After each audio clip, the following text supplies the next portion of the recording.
He mocked her in court, humiliated her in front of everyone. But the next morning, he walked into a hearing, and she was leading it. Same woman, same calm voice. Only now she held his fate in her hands. What happened next, no one saw coming. But let's start from the beginning. The courtroom was ice cold, both in temperature and in tone. Wooden benches lined the sides, worn down by decades of people sitting, waiting, hoping. On the wall behind the judge's bench hung the flag, unmoving, lifeless, like the air in the room. Everyone spoke in whispers, afraid to raise their voices in a place where power was wielded with a gavel and silence was demanded, not requested. Danielle Brooks stood just outside the courtroom doors, clutching a worn leather folder so tightly her knuckles turned white. Her heart pounded in her chest, but her expression remained composed. Calm, focused. She wore no makeup, no jewelry, just a neatly pressed navy blue blouse and black slacks. Modest, professional, non-threatening as she had learned to be in spaces that weren't made for women like her. She glanced over at her younger brother, Jamal, seated beside her. His orange jumpsuit, handcuffs, and exhausted eyes made her stomach twist. He'd barely slept in days. Arrested after a so-called mistaken identity incident at a gas station, Jamal had been charged with assault and resisting arrest, despite witnesses saying he hadn't laid a hand on anyone. The footage? Mysteriously missing. The officers? Unavailable for testimony. The public defender assigned to Jamal had barely read the case file, so Danielle did what she always did when life got unfair. She studied. For the last 6 nights, she'd devoured state criminal codes, procedural law, and past rulings. She built a timeline, interviewed witnesses, gathered affidavits, and though she wasn't yet officially listed as an attorney of record, she was here today to file an emergency motion for release on the basis of unlawful arrest. Inside, the bailiff called the next case. Case 376, the state of Georgia versus Jamal Brooks. Danielle took a deep breath and stepped forward. The Honorable Judge Walter Grayson sat high behind the bench, leaning back in his chair like a man bored of hearing lies. Mid-60s, white, gray hair swept back with precision, face emotionless except for a permanent frown of judgment. Grayson had a reputation. Sharp tongue, short fuse, zero patience. His courtroom was not a place for stories, only facts, preferably delivered by men in suits. Danielle cleared her throat. "Your Honor," she began, voice steady. "I'm here on behalf of the defendant, Jamal Brooks. I would like to request a motion for immediate release due to procedural violations." Grayson didn't let her finish. "Are you licensed counsel, Ms. Brooks? Danielle Brooks." Grayson adjusted his glasses, scanning the docket. "You're not listed as representing the defendant." "No, sir. The court-appointed attorney has failed to respond for 3 consecutive days. I've filed a substitute counsel form and I have evidence to submit." He leaned forward, eyes narrowing. "Ms. Brooks, I don't see a bar number next to your name. Are you a licensed attorney?" "Not officially, Your Honor. I've recently passed the bar, but..." "Then you are not qualified to address this court. I suggest you sit down." Murmurs echoed through the room. Someone near the back whispered, "She's trying to help her brother." Another muttered, "Let her speak." But Grayson raised his hand for silence. "This isn't a classroom debate," he said, each word like a slap. "This is a court of law. If we allowed every concerned sibling with a printer and a pen to argue cases, our system would collapse." Danielle felt the sting, but she didn't waver. "With respect, Your Honor, I believe the court should at least review the evidence. And I believe," he cut in coldly, "that this court's time is not to be wasted on amateur theatrics. Petition denied." He slammed the gavel. Danielle stood frozen. Her lips parted slightly, as if she couldn't quite believe it. Her hands trembled, though she fought to hide it. Jamal turned to her, lips pressed tight, eyes clouded with defeat. He was being taken back into holding without even the chance to defend himself. The sound of his chains echoed louder than the gavel. Danielle turned, walking slowly out of the courtroom. But inside, her mind was roaring. She had expected resistance, maybe even dismissal, but not mockery, not from the one person meant to embody impartiality. She wasn't asking for favors, just fairness. Outside, the sky was overcast, thick gray clouds pressing down like the weight in her chest. She didn't cry. Not yet. Not in public. As she walked past the courthouse steps, someone, an older woman with silver hair, caught her sleeve. "Miss," she said gently, "you were brave in there. Don't let him silence you." Danielle blinked, caught off guard. She nodded, murmured, "Thank you," and continued walking. By the time she got to her car, the mask cracked. She leaned against the door, breathing hard, shaking. Not from sadness, but from rage. Pure, focused, ice-cold rage. Because the worst part wasn't the gavel or the insult. It was that look in Judge Grayson's eyes, the smug certainty. The apartment Danielle returned to that evening was small, quiet, and filled with the kind of stillness that amplifies every memory. The ticking of the wall clock sounded louder than it ever had before. The kitchen light flickered as if even the electricity was on edge. She didn't turn on the TV, didn't reach for her coat. She walked straight to the dining table, dropped her leather folder down, and sat in silence. The courtroom replayed in her head like a cruel loop. Judge Grayson's voice echoed, sharp and dismissive. "Sit down. You're not qualified." The murmurs of the crowd, Jamal's defeated eyes, her own shaking hands. She should have cried. She wanted to, but something else was rising, hot, electric, uncontainable. Rage. Not just for herself, but for every person who'd ever been told they didn't belong, for every black woman dismissed, interrupted, mocked for daring to stand where she wasn't supposed to. Danielle wasn't just angry at Grayson. She was angry at a system that had trained men like him to expect submission and silence from people like her. She pulled her laptop close and opened her inbox. At the top sat the unopened email. Subject: State Judiciary Oversight. Appointment, confirmation, and welcome package. She stared at it for several seconds. It had been sitting there for days, untouched.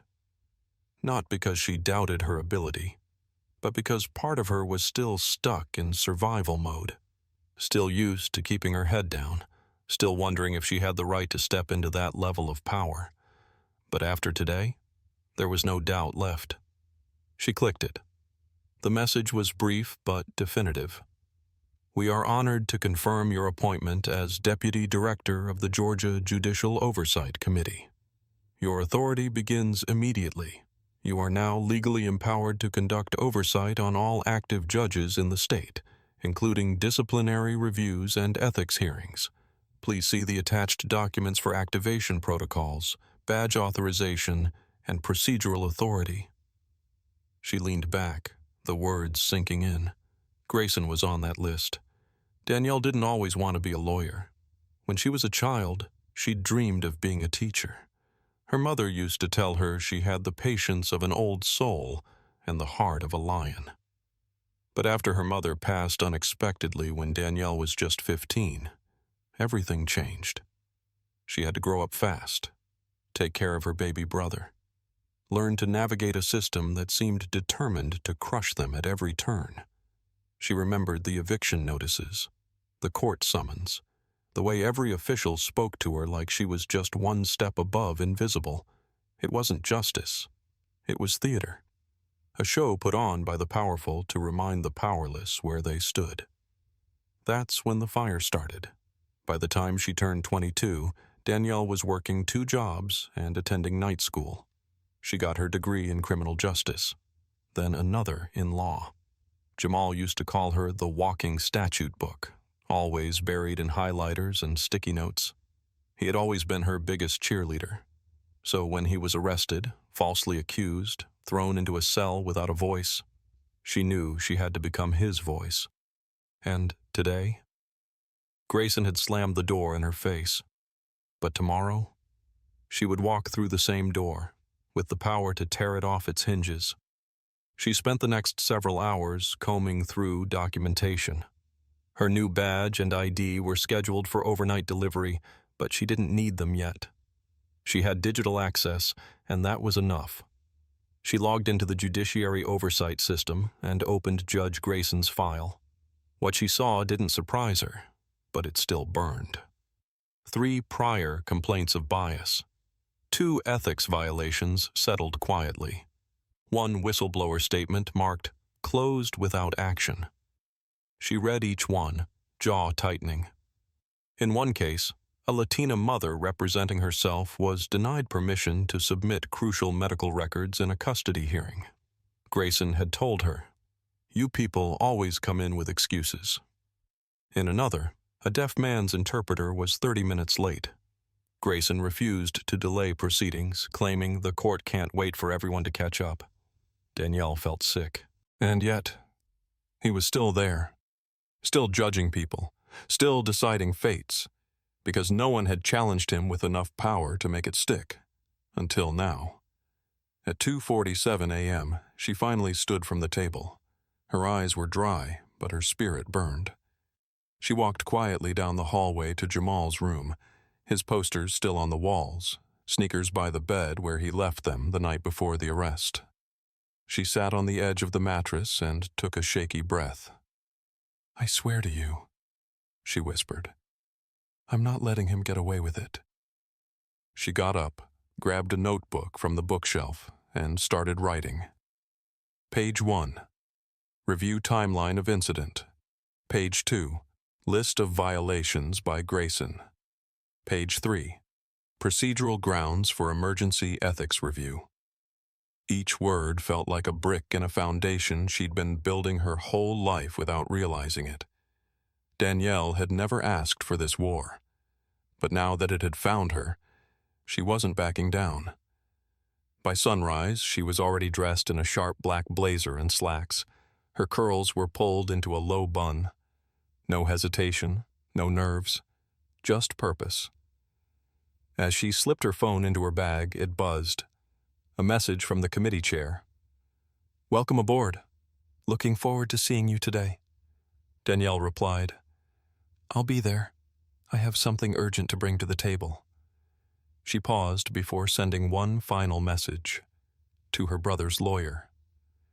"Have Jamal ready. We're getting him out of there." What Judge Grayson didn't know, as he sipped his coffee and prepared for another day of wielding unchecked power, was that the woman he tried to humiliate yesterday would be the one holding him accountable today. Judge Walter Grayson arrived at the Capitol Judiciary Building with his usual air of quiet superiority.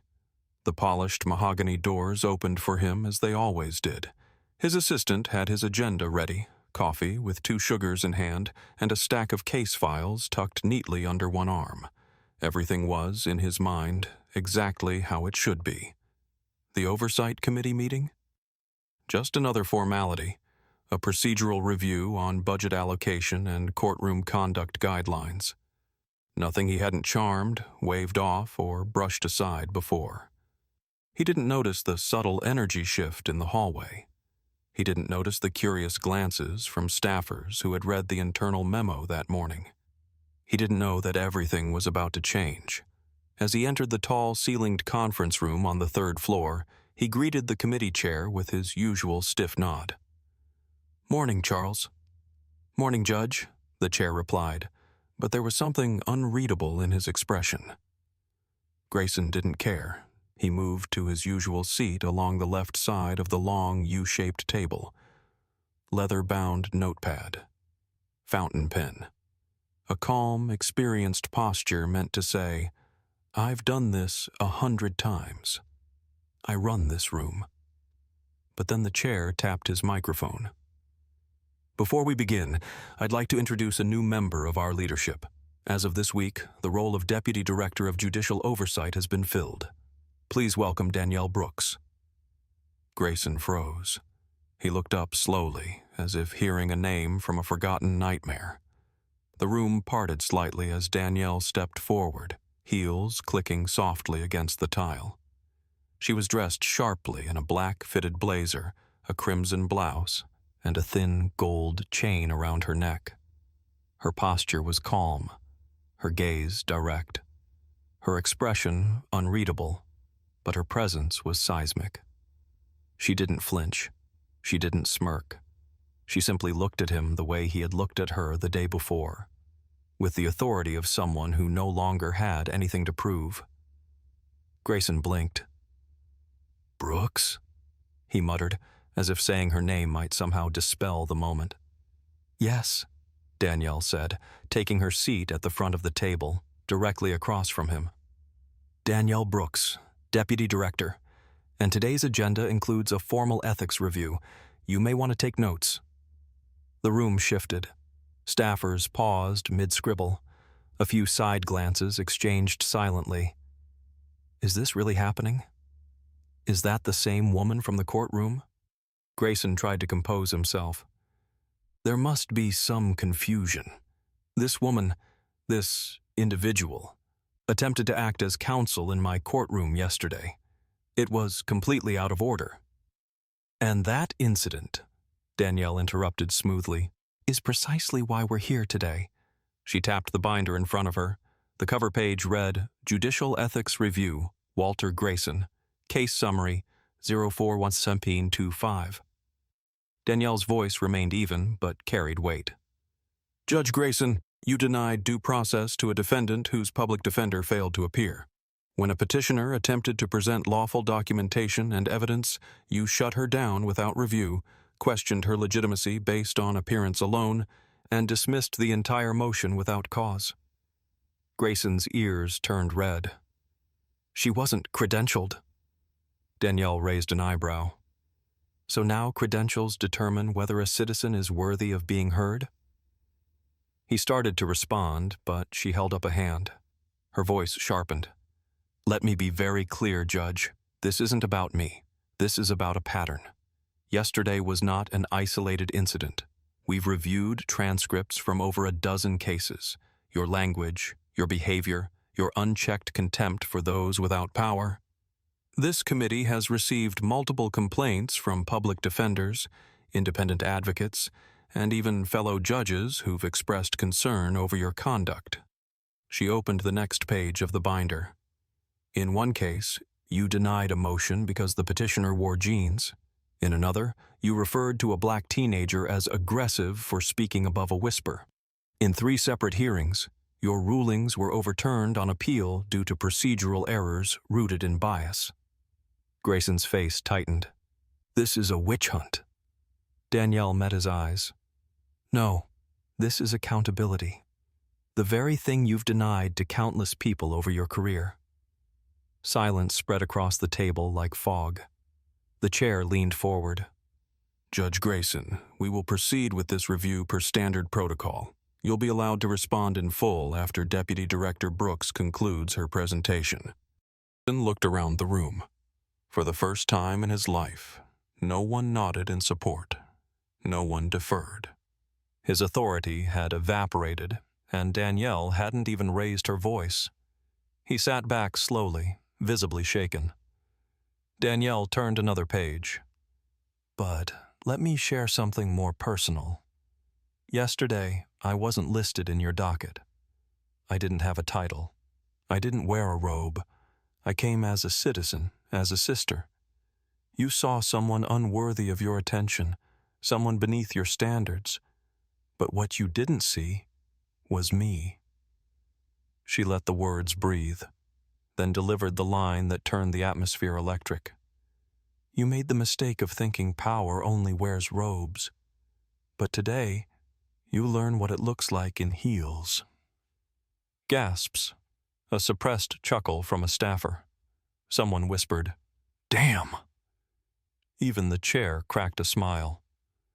Grayson looked down, his hands clenched tightly together.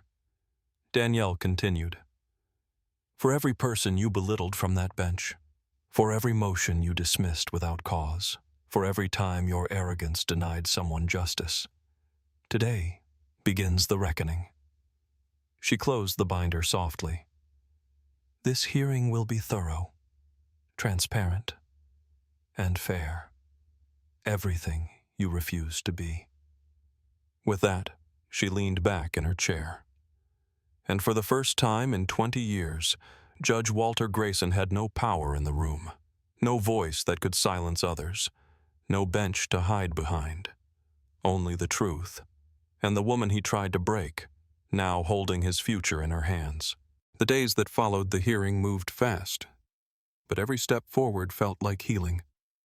The story of Danielle Brooks, the woman belittled in a courtroom who returned the next morning to lead an ethics review against the very judge who humiliated her, went viral within 48 hours. News outlets ran headlines like David versus Goliath, Modern Edition, The Judge Judged, and Justice Has a New Name, Danielle Brooks. Clips from the Oversight Committee's session circulated on social media, especially the moment Danielle delivered the now iconic line, "You made the mistake of thinking power only wears robes, but today you learn what it looks like in heels." The public response was thunderous. Tweets, videos, messages from people she'd never met, single mothers, law students, former defendants, even retired judges, thanking her for standing up, for speaking truth to power, for proving that justice wasn't just a concept written in legal books, but something that could be fought for and won. But Danielle didn't bask in the attention. Not yet. Her focus was on Jamal. 3 days after the hearing, she returned to the courtroom, this time not as a petitioner, but as a fully credentialed attorney with her bar number on file and an emergency motion to vacate Jamal's charges. The new judge presiding over the case, Judge Elena Morales, had already reviewed the documentation Danielle submitted overnight. Witness affidavits, chain of custody violations, missing body cam footage, patterns of misconduct in the precinct.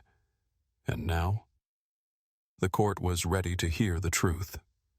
Jamal entered the courtroom in shackles just as before, but when he saw Danielle at the front table in a navy suit and badge clipped to her collar, he smiled for the first time in weeks.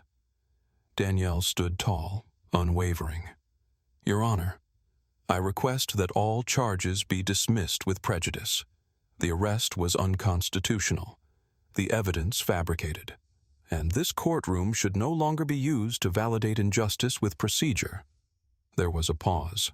Then Judge Morales nodded. "Motion granted. Mr. Brooks, you are free to go." The courtroom erupted in whispers. Jamal turned to Danielle, his hands trembling as the bailiff unlocked the cuffs. He didn't speak at first, just walked to her and embraced her tightly. "You saved me," he whispered. She pulled back, smiling gently. "No, you gave me the reason to finally stop waiting." That night, back home, Danielle cooked dinner for the first time in weeks. Spaghetti with homemade sauce, Jamal's favorite. He sat at the counter, watching her move, both of them soaking in the feeling of normal. But beneath that calm, something deeper had shifted. Jamal saw it in her eyes, a steel that hadn't been there before. Not just determination, but resolve. The kind that doesn't fade when the headlines do. "People think you're a hero now," he said, stabbing a meatball with his fork. Danielle laughed softly. "I'm just someone who got tired of asking for permission to matter." He nodded. "So, what now?" She glanced toward her home office, where a growing stack of case files waited on her desk. "Now," she said, "we make sure no one like Grayson gets to hide behind a bench ever again." Meanwhile, Judge Walter Grayson's world was unraveling. The Oversight Committee had completed their review in record time. Testimonies were heard, documents examined, previous complaints reopened. His refusal to show remorse during the proceedings didn't help his case. Neither did the flood of statements from people he'd silenced over the years. People who had always believed they didn't have a voice, until Danielle made them believe otherwise. Within 2 weeks, the final decision came down. Suspension, indefinite, pending full judicial misconduct trial. His office was cleared, his cases reassigned. His name became the center of legal ethics debates across the country. He issued a statement to the press, calling the process political theater. But no one listened. Not anymore. His power had been stripped, not by vengeance, but by accountability, by truth, by the very system he once twisted to serve himself. And the irony wasn't lost on anyone. A month later, Danielle stood at a podium in front of a packed auditorium at a law school in Atlanta. She was invited to give the keynote speech for a new scholarship fund in her name, the Brooks Initiative for Equal Access to Justice. Funded by donations from across the country, it would provide resources and support to aspiring lawyers from underrepresented communities, especially those who, like Danielle, had to fight for every inch of space in the legal world. She looked out at the crowd, young faces, wide eyes, some already carrying the same weight she once bore. "My story isn't unique," she told them. "That's what makes it powerful. Because there are thousands of people out there, maybe some of you, who've been talked over, dismissed, underestimated. And all it takes is one moment, one choice to stand up and say, 'No more.'" Applause echoed through the hall. But the loudest emotion wasn't in the clapping. It was in the tears, the eyes, the nods of silent understanding. She had become more than a name in the news. She had become a mirror for everyone who'd ever been told they didn't belong. Back home, later that night, Danielle sat alone on her balcony. The city stretched below her, lights twinkling like a quiet promise. Jamal was asleep inside. The world was quiet. She opened the worn leather folder she had carried that day in court. It was scuffed, stained, a little bent at the corners. Inside were her notes. Her first motion. The rejection stamped across the top in bold red ink. She didn't throw it away. She placed it on her bookshelf, a reminder of how far she'd come, and how much further she intended to go. Because the fight for justice doesn't end when you win. It begins when you refuse to lose, no matter who's sitting on the bench.